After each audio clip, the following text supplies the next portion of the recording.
Hey everyone, welcome back. So we shall continue looking at some more concepts from matrix algebra. So we'll be looking at an important result now that shall be useful to us in studying principal component analysis. So what does it say? It says that let A be a symmetric matrix, right? So if we take our eigenvectors corresponding to distinct eigenvalues, then these eigenvectors are going to be orthogonal or perpendicular to each other.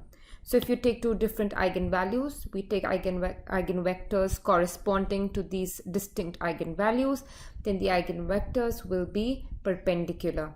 What do I mean, right? What do I mean when I say that vectors are perpendicular to each other? This is the definition. So if I have a vector x and a vector y, if they are orthogonal, or they're orthogonal if and only if their inner product is 0. What is the inner product? X transpose y is the inner product. Okay, so vectors are orthogonal if their inner product, which is x transpose y, is 0.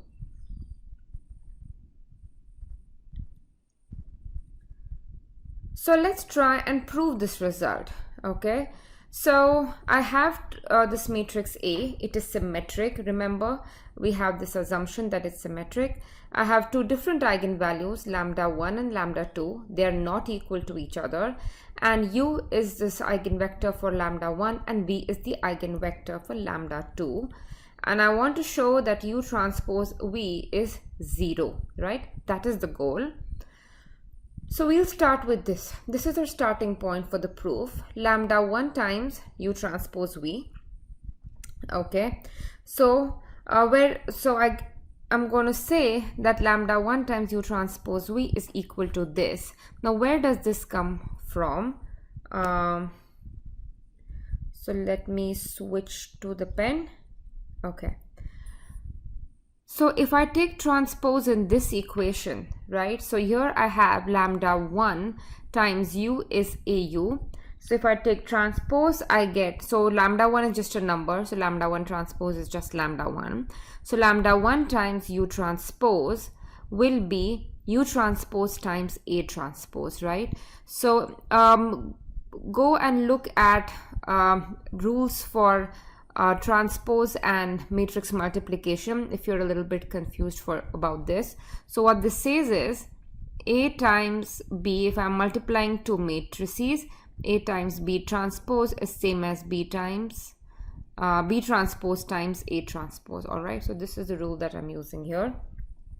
So AU lambda 1 times, so u transpose is au whole transpose. Au whole transpose is u transpose times b transpose. So this is the result we are using.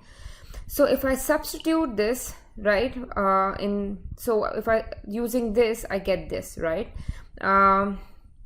U transpose times a transpose is v. So I have substituted for this first two parts here. So remember that A is symmetric, so A transpose is just A, so we get this. Now I have this part, A times V, and A times V is this guy here, lambda 2 times V. So I'm going to substitute that. So what I get is U transpose times lambda 2 V. So what have I proved, right? Before that, this is just a number, so I can pull it out, right? So I can write this as lambda 2 times u transpose v.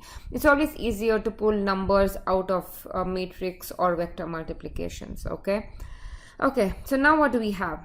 We have that lambda 1 times u transpose v is lambda 2 times u transpose v. Basically, this means that if you subtract the two, right, then the difference has to be 0, right?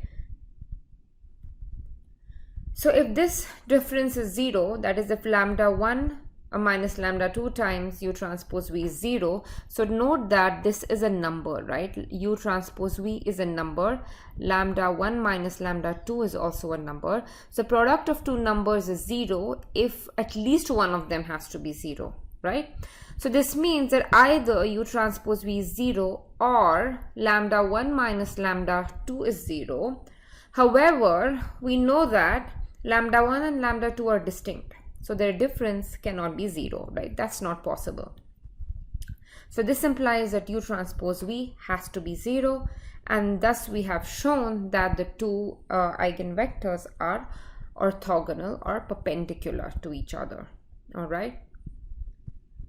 So you are expected to know how to prove this, right? It is important. The result is important for this course. All right. So next we should take a look at the concept of a basis, right? What is a basis? Basis is a set of vectors that are linearly independent and they span the space.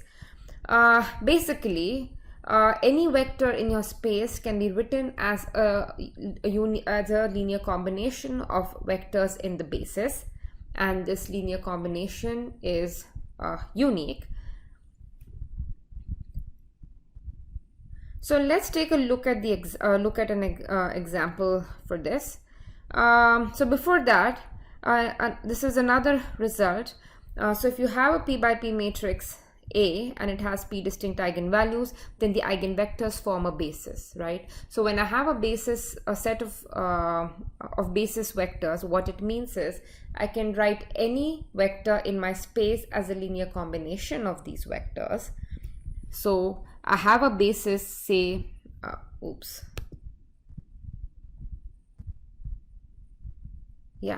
So if I have x1, x2 are basis vectors, then if I have any other vector, say m, I can write it as linear combination of a1 times x1 plus a2, plus a2 times x2, and this representation is unique, right? That's what I mean. So anyway, so if you take eigenvectors of a symmetric matrix, these eigenvectors form a basis. Again, we shall be using this result while we develop our principal component analysis method. So here is an example. I have a vector ms, which is 1, 7, so it's a two-dimensional vector. So when I say that when I represent a vector in this way, what I mean is that these are the coordinates of the vector with respect to the standard basis. What is the standard basis? This is a standard basis.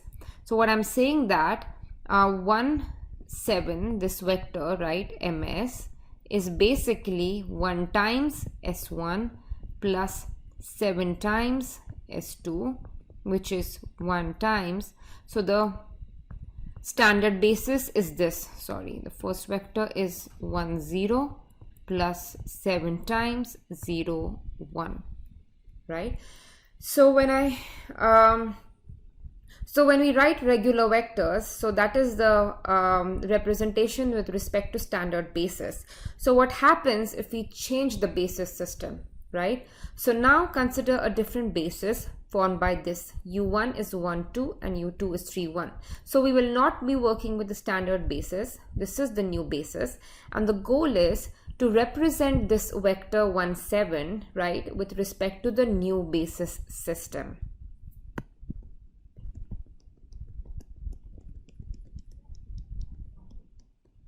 So again, so when in PCA, it will turn out that you're representing your data with respect to a different basis system, right? So these concepts are crucial.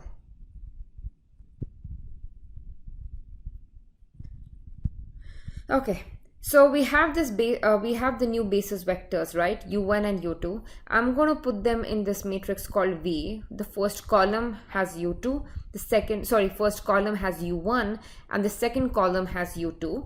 And you'll see that again, this we'll be doing this again in this course. So we are entering the basis vectors, right, column wise in this matrix B. And we want to find these numbers, right, a1, a2, such that this vector, right, ms, can be written as a1 times u1 plus a2 times u2, right? This is the definition of a basis representation. So we want to find a1 and a2 such that this equation is satisfied. Plug in the values for u1 and u2. All right. So I have 1, 7, plugged in the values for the vectors. You can rewrite it in this fashion, right? So you'll, if you, it's easy to verify that these two are the same. So now what I can get is I can invert this matrix, right? I want to solve for a1, a2. So a1, a2 is inverse of this matrix times 1, 7. But remember that this matrix is just B matrix. So B inverse times 1, 7. Do the multiplication or do the math and you'll get that these are the new coordinates, right? So this is the new coordinate of this vector with respect to the new basis system. Bottom line is this is the equation. So if I have a vector ms, right, so that's the representation with respect to the standard basis system, and someone gives me, right, another set of basis, right, another basis vectors. In this case it was u1 and u2. Then I'm going to form this matrix B, right, where the first column is the first basis, the second column is the second basis vector, and so on. So I have this B. So this new representation MB, right? So this new representation is going to just be B inverse times MS, okay? So this is a quick way to do the calculations, especially in an exam when you have just when you have relatively lesser time. But it's important to understand where this comes from, right?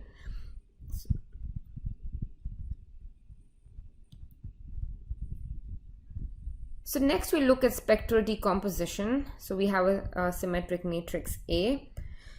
So I don't know if you've noticed, but most of the matrices that we are dealing with in this course have been symmetric matrices, right? Or actually all the results were concerning symmetric matrices, or most of them in any case. So if we have a symmetric matrix A, and we have these eigenvalue eigenvector pairs, then this A can be expressed in this fashion. So this I here is a typo. Let me erase this, right? There's no I here. So this A, so A is a k by k matrix. Let's see if the dimensions add up. So always when you see a bunch of equations or expressions that contain matrices and vectors, try to match the dimensions, okay? So lambda I is just a number, that's fine.